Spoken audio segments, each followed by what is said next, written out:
Ibanki y'iterambere ry'abakenyezi mu Burundi ntiyatanzwe mu guhimbaza umunsi mpuzamakungu wahariwe umukenyezi mwirimizi. Nkuko twavyigwaniwe n'umuyobozi w'ubudandaji muri iyo banki Ingabire Mireille, baje gushigikira umukenyezi mwirimizi kanatsinda iyo banki iriho ku bwabo.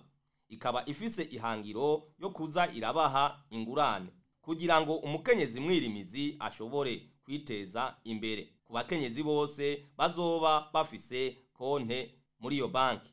Umunsi mukuru uri hejuru turamutse twibuka umukenyezi w'umwirimizi. Ico banki yoba yazanye ngaha mu ntara nziza ya Rumonge nuko abakenyezi babirimizi bomenya yuko ibanki y'abakenyezi yashinzweho kubwabo, aho abakenyezi w'umwirimizi ashobora kuronswa ingurane bitamugoye afise umugambi umeze neza.